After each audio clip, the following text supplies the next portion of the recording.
Gabe, can you talk again to Kiran?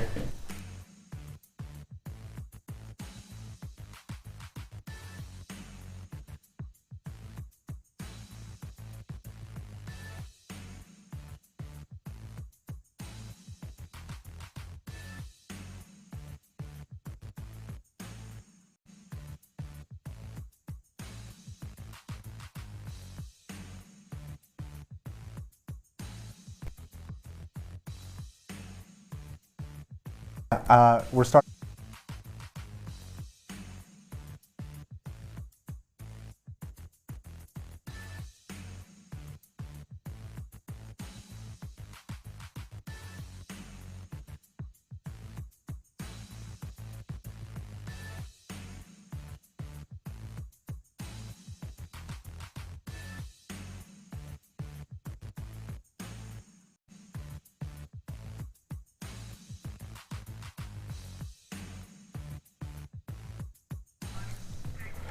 In the midst of a two-game skid, Senior Day provided the perfect chance to end the regular season on a high note. Things started strong too, but then a 2-goal lead quickly turned into a 2-goal deficit.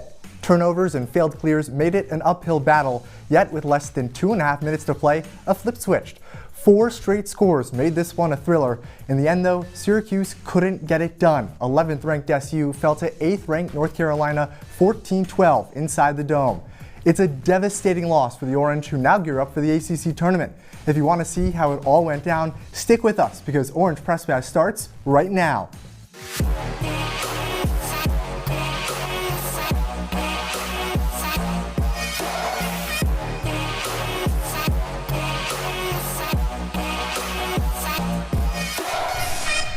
Welcome inside our CitrusTV studio. Alongside Kiran, Costa, and Albaugh, I'm Skyler, Wilkes. We're breaking down this 14-12 loss in the regular season finale for Syracuse. And it started off positive, like I said, for the Orange, and then things kind of went south. Then it ended up being a roller coaster at the end of that game. Kiran, what are your first thoughts? Well, Skyler, my first thoughts are, well, it is what it is. The season's over. The regular season's over. What are we going to do about it now? The first quarter, well, it really didn't go the way you wanted, and that's been the story all year long. You just have to move your focus now to Notre Dame and the ACC championship.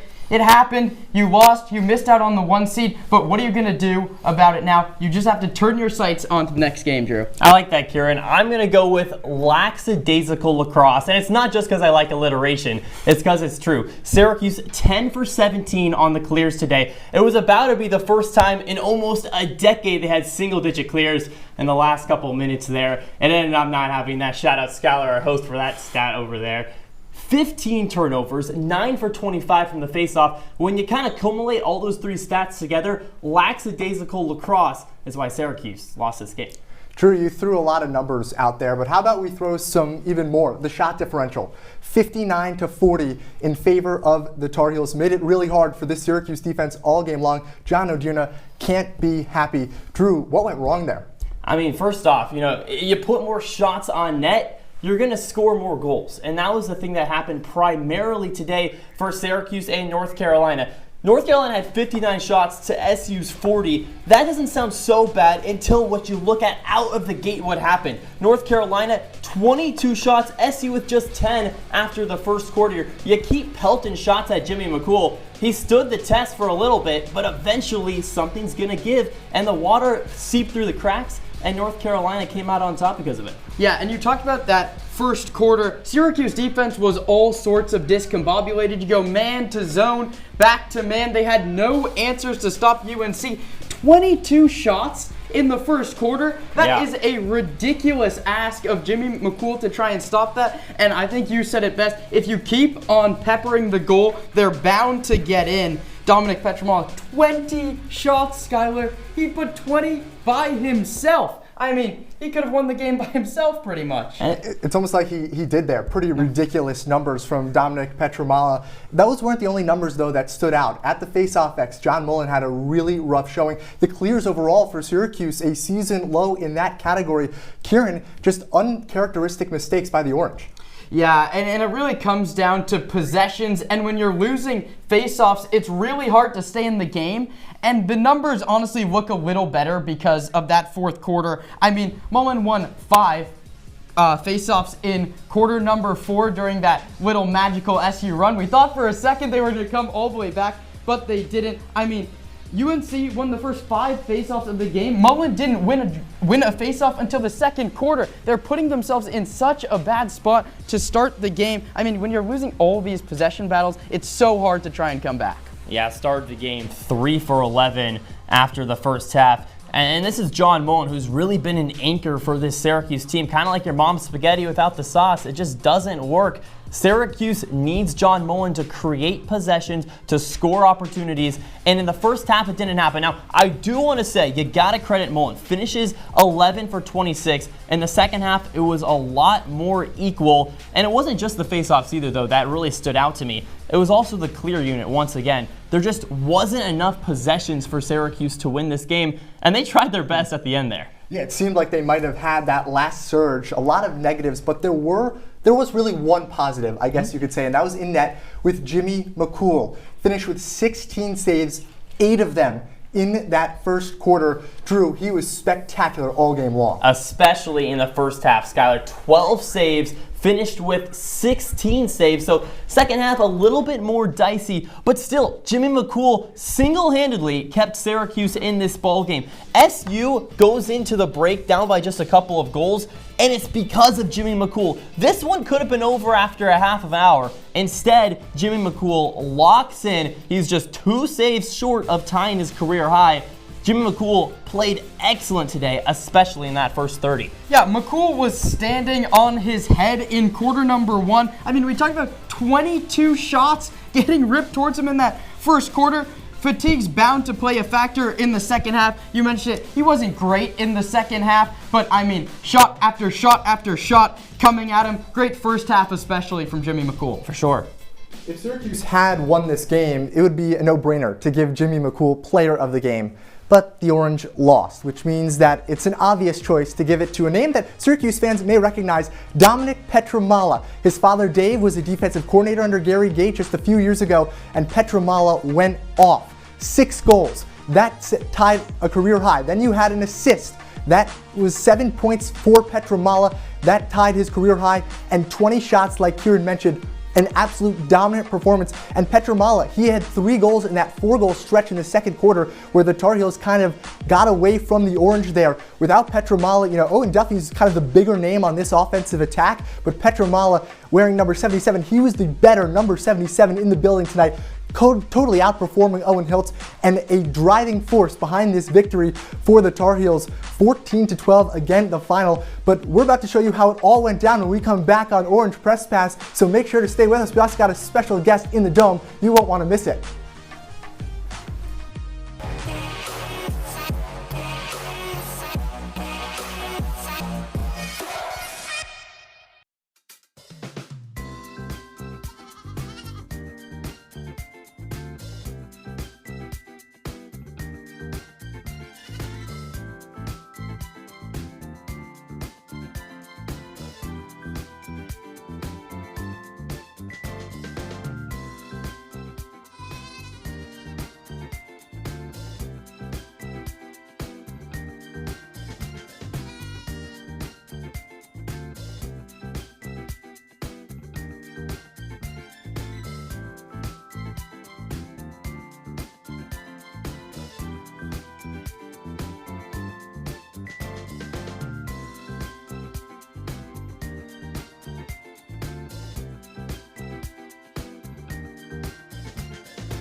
Welcome back into Orange Press Pass with Kiran, Costa, and Drew Albaugh. I'm Skyler Wilkes. We're talking about this 14-12 loss for Syracuse at the hands of North Carolina. And boys, enough of the chit-chat. Let's get right into the action and see what went down inside the Dome. This is a the regular season finale for the Orange. Syracuse could clinch the #1 seed in the ACC tournament if they won this game, and it started off on the right foot. Michael Leo rips it and scores. That was just 2 minutes into the game, and that put SU ahead 1-0, but North Carolina quickly had an answer. James Maytam, with 11:35 to play in the first, ties it up at 1. This North Carolina team really got going early, but it was a tough task for the Tar Heels because Jimmy McCool, like we talked about, stood tall all game long. 12 saves in the first half. This one on Caden Harshbarger. Syracuse looks like they could easily pull away here. This was a crazy sequence. Carter Rice off a save, turns into transition, then he tosses it over, and then Michael Grace, the long pole, bounces it in. His second goal of the entire season, puts Syracuse ahead 4-2. And that's where the Tar Heels really started to wake up. Dominic Petramala getting things going for the Tar Heels. He scores to tie it up at 4, and Syracuse starting to slip away. Right off a face-off here. Brady Wambach goes straight to Cage, dumps it off, he loses it. Petramala right on the crease, spins, and finds the back of the net. So the Tar Heels up 6-4 at the half. Another reason those face-offs are so crucial. We saw that a couple of times from the Tar Heels. Win the draw, go and score. And then into the third quarter we go. Syracuse trailing by 3. Michael Leo wearing the Grinch Kobe cleats. He scores to make it 9-7 with 30 seconds left to play in quarter number 3. So the Orange showing some life.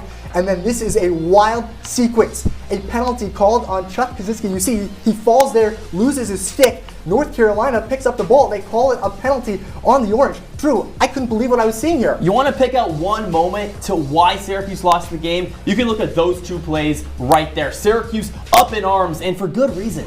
It ended up in a goal for Caden Harshbarger, put UNC ahead by 3. Syracuse, though, went on that 4-goal run at the end of the game, the last 2 minutes, 24 seconds. That was Greg Elijah Brown, but in total, it was too little, too late, I should say. The Tar Heels hold on to win 14-12. Syracuse finishes the regular season on a 3-game losing streak. Yeah, not the way you want to end the season. Not at all. And Skyler, a big one you talked about, they finished the fourth quarter so strong, but they finished the second an empty possession. It looked like Spolina had Sam English for a wide open goal, doesn't make the pass off. You noticed that one, and then ended the third. Disastrous sequence, which turns into net 2 goals for Carolina because it looked like they were going to go scoreless in those last 10 seconds. So they get the goal. DeJuan gets the penalty. They score to start the fourth. And Kiran, there was a few disastrous sequences for Syracuse. That was really the difference in this game. The Orange hung with the Tar Heels for the majority of this contest, but in key moments, in big situations, what separates good from elite teams is how you perform in those big moments,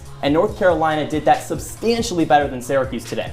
Well, there's no bigger moment really than the ACC tournament, which is next up for the Orange. Had a chance to clinch that #1 seed, but falling to the Tar Heels. Now the Orange are set to be in that 4th spot with a rematch slated against Notre Dame, Drew. Oh, that is going to be fun. I'm going to mark my calendar. Notre Dame, Syracuse, are you kidding me? Where else do you want to be than watching that game right there? Syracuse got the better of Notre Dame in game #1. Can they make it back-to-back? It's hard to beat a team twice. It's exactly what I was going to say, Drew, especially a team that's coming off a national championship. But Two of them, exactly. Yeah. One great point, though. See, we talked about how Syracuse lost all the major stats today against North Carolina. They won all of them in that game against Notre Dame, and that included a 9-0 run, Skyler. They need to have moments like that if they're going to try and beat them again. Well, a really interesting game should be on our hands. Got to give a shout out to my good friend Thomas Riccardelli holding it down in net there for the Fighting Irish. Looking to bounce back after that rough outing against the Orange.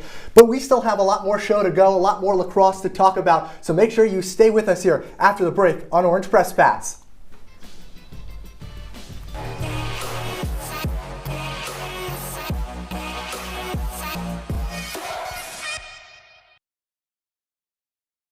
I see you mobbing over her. Let's go. Let's mob. Let's crawl. Let's crawl. Let's crawl. Hey, yo, we mobbing. Come on, girl. Let's crawl. Hey, yo, let's crawl. Hey, yo, let's crawl. Hey, let's crawl. Hey, yo, let's crawl. Last week, Brandon met a girl on a dating app. One day after work, he finally found the courage to ask her out. No answer. He started to panic. Was he being too pushy? Maybe it was too Hey, sorry I didn't respond. I was driving. I would love to go on a date. How does tonight sound? Brandon tried to play it cool, but inside he knew a girl so smart, so responsible, she must be a keeper.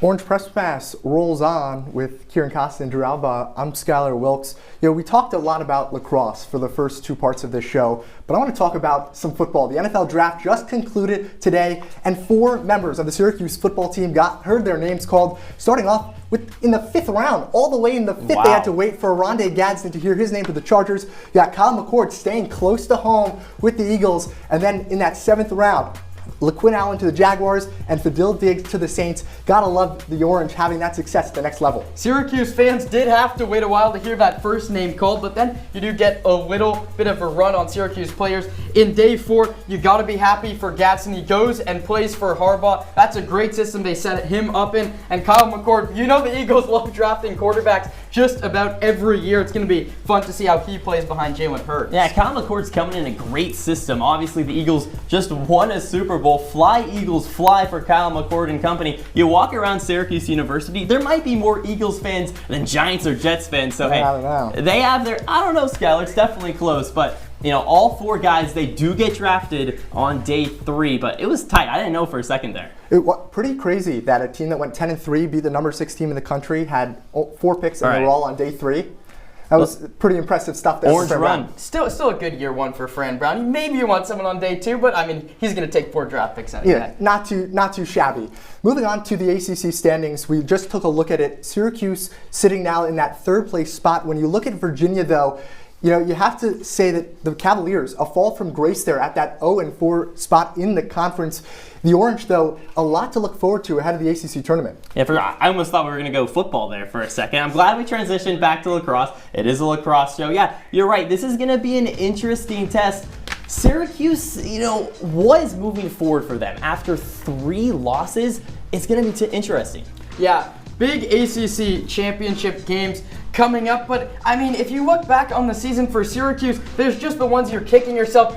I mean, we talked about the Harvard loss in the moment. You're still thinking about the Harvard loss now. But there's the wins that you can look back at. The Notre Dame win, that is absolutely massive, and a big reason why is my MVP of the entire season, Joey Spallina. The man, the myth, the legend, shows up for Syracuse all year long. If Joey Spallina was here with us. Right, he would be a little bit shorter than us 3, but he would be wearing the chain, which I couldn't say about us 3 in this scenario. So, hey, Joey Spallina, here's your chain. Lead points for Syracuse. And for me, there's no other option than Mr. Spallina. Well, hand that thing over to me, and I'm going to hand it over to Owen Hiltz. He was great today, but he's been great all season. Yeah, Joey Spallina led the team in points, but how about you're right. leading the team in goals? Oh, come on. Goals wins games. Who passed him the ball? I mean, yeah, Owen Hiltz did Joey a lot Spallina. of shares of his own. I mean, but that's been the 2-headed monster all year. Yeah. It was led by always Joey going to be Spallina. those 2. No, you can't win games without goals, and who got you those goals? That was Owen Hiltz. Well, you definitely got to hate the fact that Owen Hiltz closes out his career in the Dome with a loss. But his career's not over just yet, Kiran, because the ACC tournament is on the horizon. We already looked at the bracket there with the Orange in 4th playing Notre Dame. Yeah. But what is a matchup that you're kind of looking forward to in that game? I mean, it's going to be all of them, but it has to be the face-offs. Right, Skyler? They won the face-off battle last time these 2 teams played. They're going to have to do it again. But the performance we saw at the face-off X is not going to cut it if they play like they did today against UNC. Yeah, John Mullen has to be better, and he was good against Notre Dame. He might even have to be better against the Fighting Irish, but especially after today's contest, Joey Spallina and everybody else is going to have to figure it out and figure out how to break a 3-game losing streak.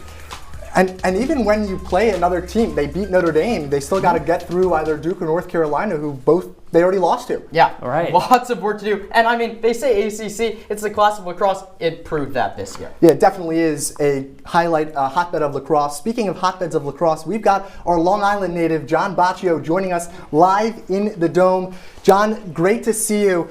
I want to go back to that end of the 3rd quarter sequence where Chuck Kaczynski gets called for that penalty. John O'Dearna was irate, and it turns into that goal at the end of the 3rd quarter for the Tar Heels that seemingly stopped all momentum for the Orange. What did Gary Gait have to say about that ending to the frame? Yeah, so that was a really weird sequence, to say the least, at the end of the third. So it was Billy Dwan that got called for the 2-minute unreleasable after getting head contact with the attackman. It was, in the eyes of Billy Gate, should not have been a call. He said it himself. He goes, when you're 6'5" and somebody's diving at your knees, you're trying not to tear your ACL. He was just getting out of the way and happened to make head contact with the attackman. So on that play specifically, Gary Gate really thought there shouldn't have been a call. It was just natural instinct from him. So ultimately, that one from Billy Dwan did end up in a 2-minute unreleasable. It became a 10-7 game for UNC, and overall, it was just a really difficult play for Syracuse to have to suffer. Odirno was irate. Gary Gate was making the most emotions I've ever seen on the sideline. It was a mess from the Dome.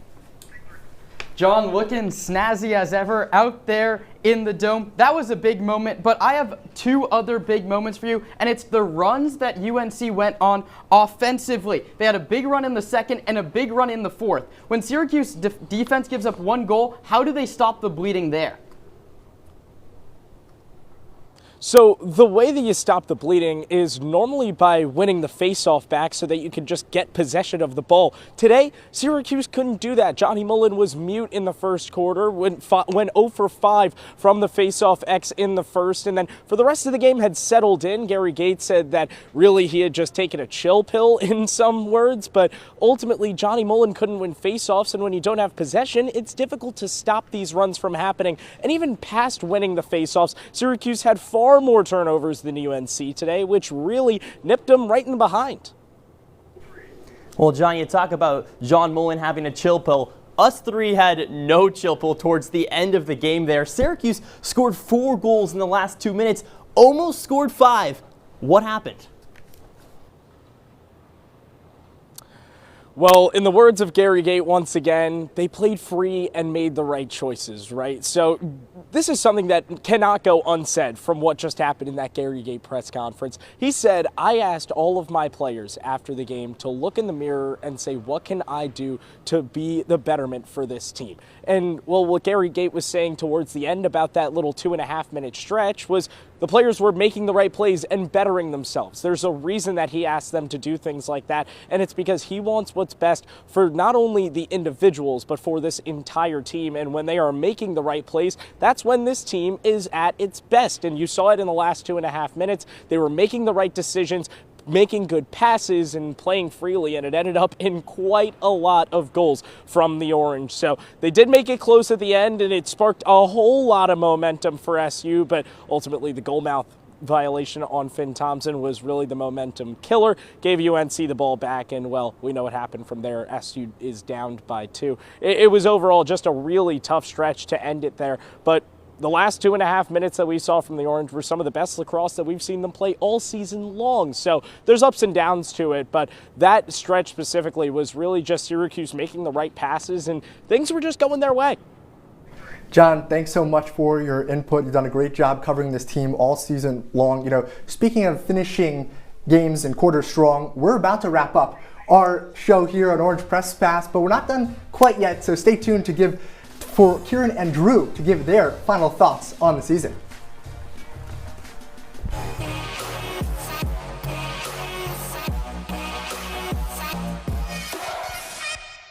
There's one thing you can never have sex without. It's not something you buy. Or something you take. In fact, there's only one way to get it. It has to be given to you, freely. It's consent. Because sex without it isn't sex. It's rape. Consent. If you don't get it, you don't get it. It's on us to stop sexual assault. Learn how and take the pledge at itsonus.org.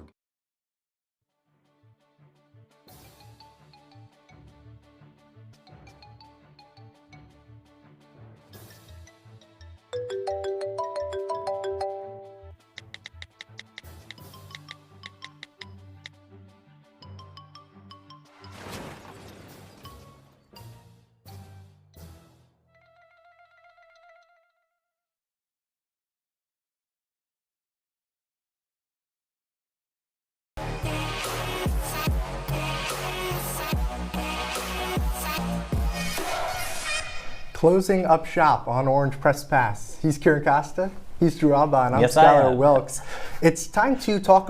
We talked a lot about Syracuse today, but let's go outside the Salt City and look at some scores from around the nation. Kiran, we'll start with you. What game sticks out the most? I mean, it has to be Duke and Virginia, right? We've talked all about Syracuse. Well, that's the one that affected them the most. Duke, it took them into overtime, but they get it done against Virginia. That obviously had big implications on the standings before this one even started. You stole my line. I was going to go with that one too. All right, instead I'll go top right of the screen. Notre Dame takes down Penn 10-8. That one piques my interest because Syracuse is going to have to play the Fighting Irish. Notre Dame squeaks by and just beats Penn 10-8.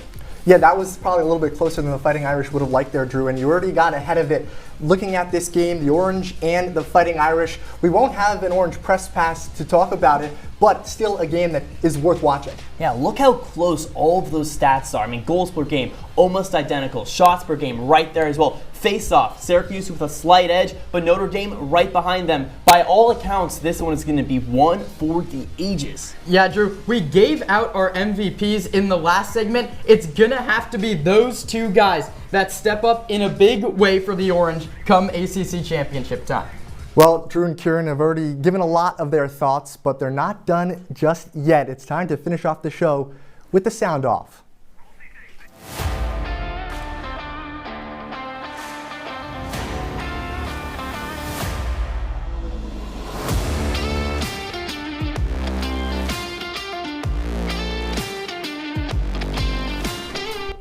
Well, I'm going to get right down to it. It feels like we've been dancing around it all show. A lot needs to change if this Syracuse team wants to go on a run in the ACC Championship and then in the postseason. There are so many glaring issues. Jimmy McCool is not going to be able to stand on his head and turn away so many shots every single game. The offense needs to be better, the defense needs to be better, and the physicality has to be there. That was a problem against UNC, and that was also a problem last week against Duke. Kiran, a lot needs to change for Syracuse men's lacrosse, but I wish this moment lasted forever because Skyler Wilkes, it is your last show here at CitrusTV, and from the bottom of my heart, and I'm sure everybody else here in studio, I want to thank you so much for all your work here at the station. Well, thank you guys. It means a lot. Thank you so much for being here with me on my final show, and thank you so much to everyone at this station who has had such a huge impact. My roommates, of course, and all the upperclassmen who have come before me. Yeah, Skyler, you mean so much to just about every single person here at the station. Watching you prepare even today, it's something special to watch. You're so knowledgeable at the game, so knowledgeable about all the sports. Can't wait to see what you do in the future. See these pictures. Even you watching you sleep is a joy. I mean, look at you back there. I mean, it was a stressful trip to Pittsburgh. And Kyle McCord probably wishes he could have slept during that game instead of throwing the 5 interceptions that he did. But it doesn't matter because he's still going back to the Commonwealth of Pennsylvania for that interception. Thank you guys for joining me on the last Orange Press Pass. Thank you all who watched us throughout this entire semester. Our executive producer, Gabe Perrin, his associate producers, Landon Stills, Helena Stovin, and Jack Nevins, and of course, our hardworking sports director, Adam Avin, who has worked tirelessly all throughout the semester to make sure that all our talent and our sports department is in as good of shape as possible. Syracuse, though, trying to turn things around into the ACC tournament, losing 14-12.